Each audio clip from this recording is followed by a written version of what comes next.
aux destructions des hôtels, combat spirituel.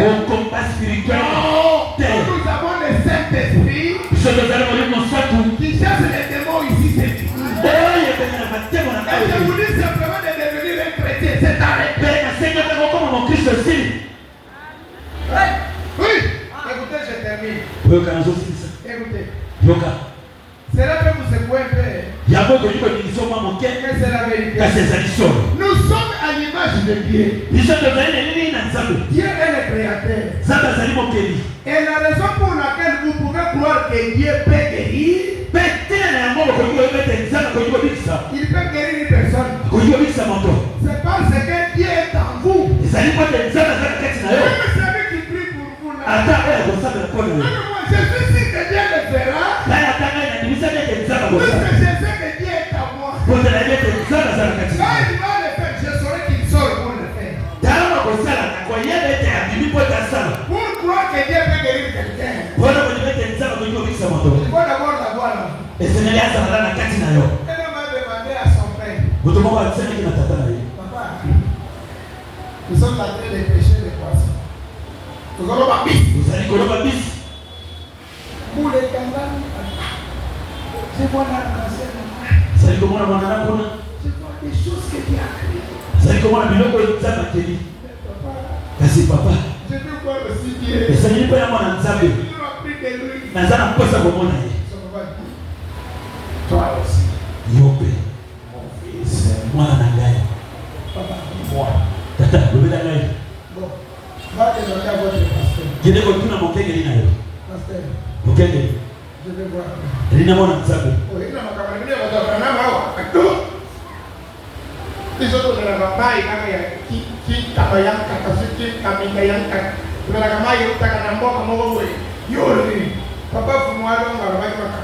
Je vais voir Dieu. Son père lui dit, allez demander à votre moniteur de lever le dimanche.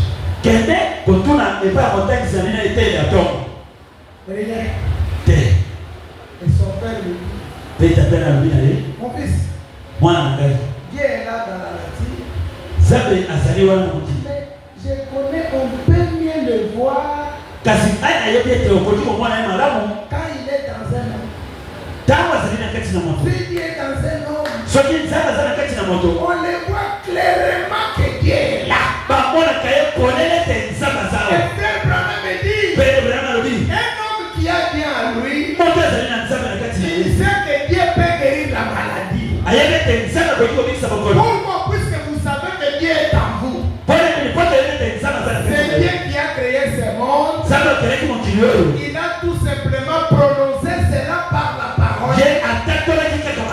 Et la parole s'est matérialisée. Même la terre sur laquelle vous êtes assis, c'était une parole qui était sortie dans la bouche d'un homme. Ah, si ce n'était pas le cas, ça allait être quoi? Il a tout simplement prononcé cela. Et cela est venu à l'existence. Pourquoi? Vous devez d'abord croire vous-même vos propres paroles. Si un homme est né de l'Esprit de Dieu, il est la postérité de Dieu. Et cette partie de Dieu est en lui. Il croit que chaque parole que Dieu a prononcée se matérialisera quand il va croire et il répétera cela.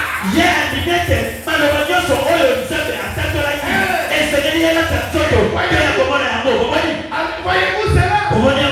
Cela fait de lui une partie de Dieu. Le Saint-Esprit dans cet homme fait de lui une partie de Dieu. Alors, avez-vous déjà vu des gens, ces gens-là? Vous avez vu déjà combien de gens qui sont comme ça? C'est à peine si on supporte d'être plus près d'eux. Assurément. Que vous en avez déjà vu. On n'a rien contre eux.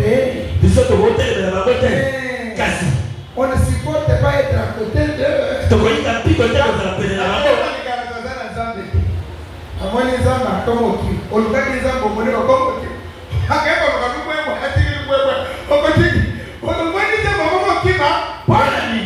Beaucoup de gens ne supportent pas ces gens. Vous avez dit quelqu'un qui est ça. C'est un tout petit million. Vous avez dit quelqu'un qui a Dieu.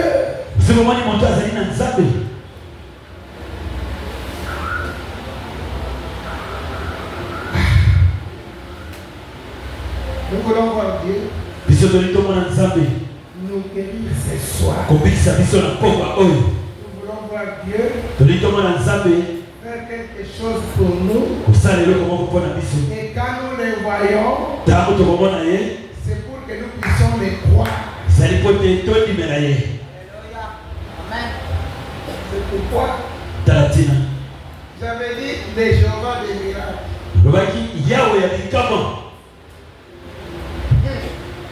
Frère, je termine. Pendant que Dieu s'appelait Jéhovah,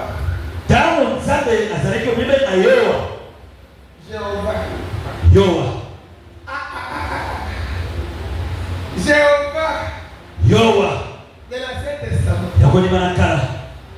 Jéhovah de l'Ancien Testament. Un homme a obéi à Jéhovah. Après avoir fait 25 ans d'estérilité, après 12 ans, le même Dieu qui lui a donné l'enfant à 25 ans, lui redemande ses fils-là. Et cet homme-là a dit Amen. Jéhovah. Et cet homme-là prend son fils. Bon, tu es venu après 25.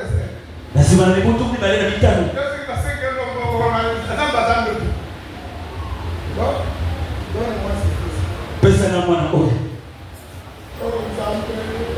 Parce que tu as mis l'église dans le communautaire. Donc, il y a des gens frère de Jéhovah. Je parle de Jéhovah. L'homme est parti. Avec le lit.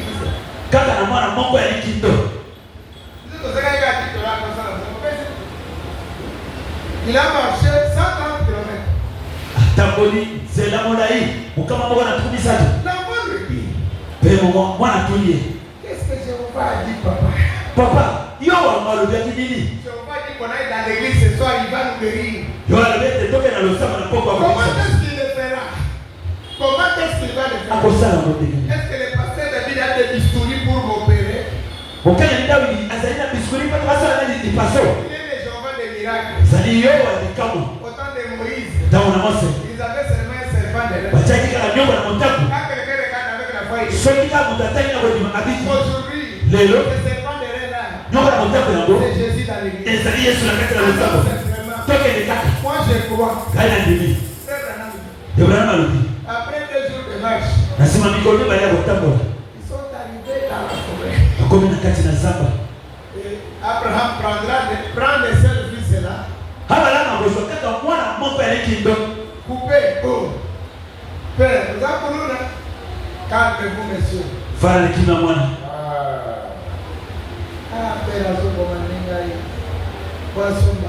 Père, c'est ça qu'on fait. Les garçons là. Mwana akwai. Frère Abraham dit. Comme Dieu m'a demandé les seuls fils. Moi. Comme je veux dire. Je sacrifie tout. Il prend l'épée. Dès qu'il soulève. Frère. Jéhovah a crié. Abraham. Vous savez ce que cela veut dire? Qui est un serviteur fidèle.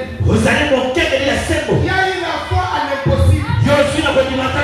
Comme tu crois en moi. Même si tu ne m'as rien demandé. Aujourd'hui, je vais créer quelque chose pour un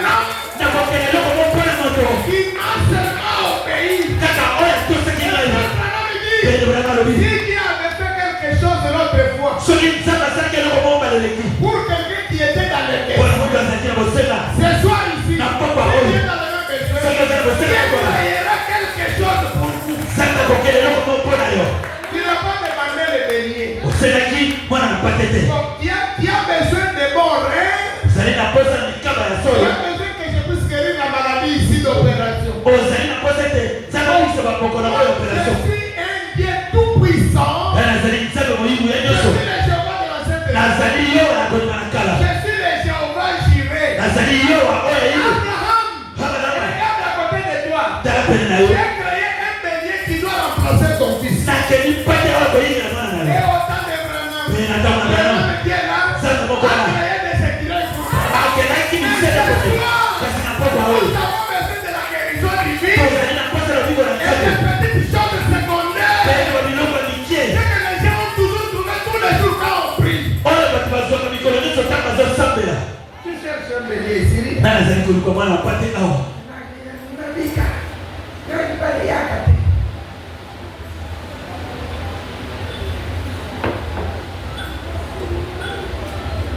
Une femme avait la sorcellerie. Angola. Alors j'étais debout. Oui, merci. J'ai reçu un message. Debout là, comme je le reçois ici. Dieu me dit, aujourd'hui tu vas voir les miracles. Je dis à un ami, je suis debout là. Dieu me dit que je vais voir les miracles. Une femme est venue à côté de moi. Elle venait en portugais. Je suis né avec ma mère. Ma mère est dedans de moi. Maman, je parle ici. Ma mère est en train de sortir vers moi, dans moi. Elle est partie comme ça. Dis comme ça que je voudrais témoigner que j'avais la sorcellerie. Vous venez avec la sorcellerie pour écouter dans l'église. Quand tu viens pour écouter dans l'église, Dieu va te délivrer comment? Même si vous êtes sorcier, mais si vous ouvrez les cœurs pour que Dieu tout-puissant puisse vous délivrer, mais on la sortira par la présence de la colonne de feu. La colonne de feu a frappé cette femme-là. Et sa maman est sortie dans elle. Elle dit, la pasteur, la maman vient de sortir à moi. Elle était à moi tous les jours. Tout celui qui ouvre son cœur pour que Dieu puisse faire quelque chose, rien n'est impossible. C'est Jéhovah de l'Ancien Testament. C'est Jésus-Christ dans le Nouveau. Qu'est-ce que Jésus n'a pas fait? Il est entré dans les séjours. Il a frappé Satan. Et il a pris les clés des séjours. Quand il est venu avec ça, Frère Branham dit, un vrai chrétien, quand il se met à genoux, il doit savoir que l'ennemi que tu combats, Jésus l'avait déjà vaincu pour toi. Et votre guérison, et votre délivrance, il y a un homme qui a vaincu cela pour toi. Seulement avoir la foi pour que la chose s'approche de toi.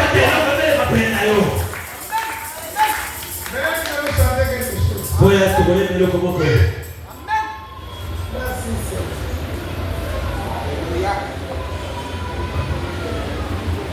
Oui, merci. Oui.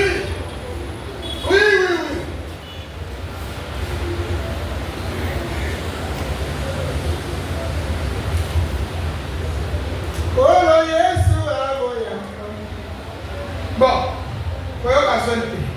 celui qui n'a jamais été bien baptisé.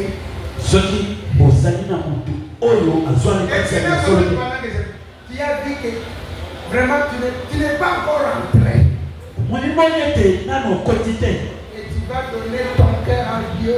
Et le débat ici, on va prier. Ceux qui veulent être baptisés, que chasser les démons de la mondanité. Et puis nous prierons pour les malades. Et on savait quoi la Bible.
Bon.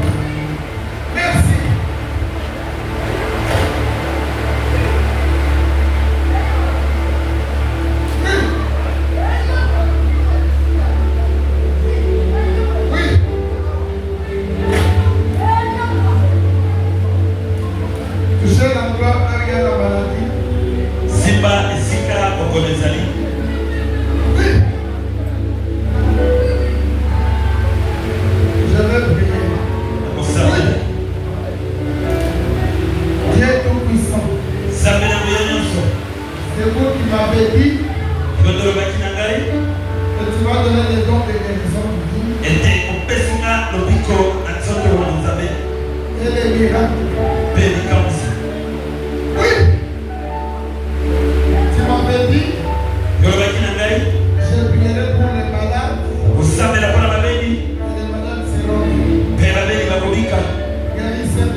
Au nom de Jésus-Christ.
Cette maladie, si c'est sa santé, les infections qui ne s'arrêtent pas, les histoires démoniaques autour de sa vie, une mort bien programmée dans sa vie, Seigneur. J'arrête ça, Seigneur. Que cette prière pour une délivrance. Esprit de cancer. Esprit de mort. Je t'arrête dans sa vie. Qu'elle soit en bonne santé. Et qu'elle prie encore que les désirs de son cœur. Au nom de Jésus. Seigneur, pesa yako sana kama na yeye. Yoko sakate. Wakona babie ya famille, Seigneur. Et cet esprit de femme qui vient pour la tourmenter, Seigneur. C'est juste le diable dans sa vie. Je t'ouvre la maternité, Seigneur. Que le Saint-Esprit lui accorde les enfants. Au nom de Jésus. Seigneur, Longora milimo ya liwana bina ye. Au nom de Jésus. Seigneur, pesa nyonso azoluka. Au nom de Jésus. Seigneur, accorde-la la sécurité.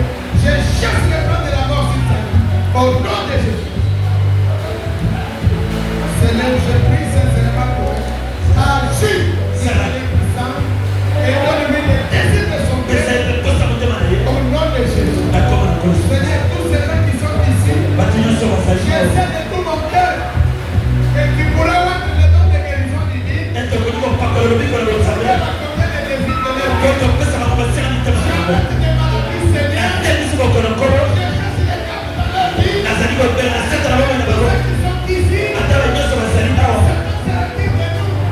et l'onction qui est ici,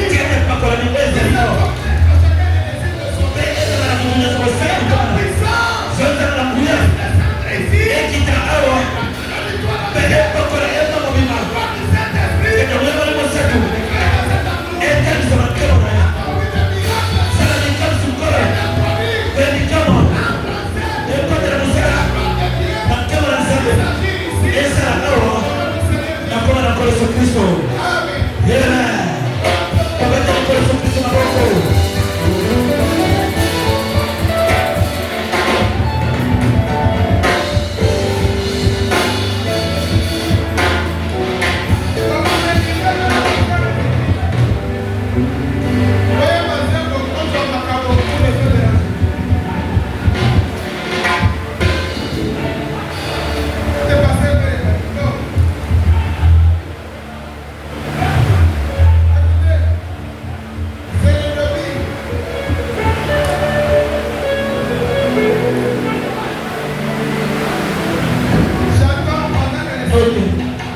Alléluia.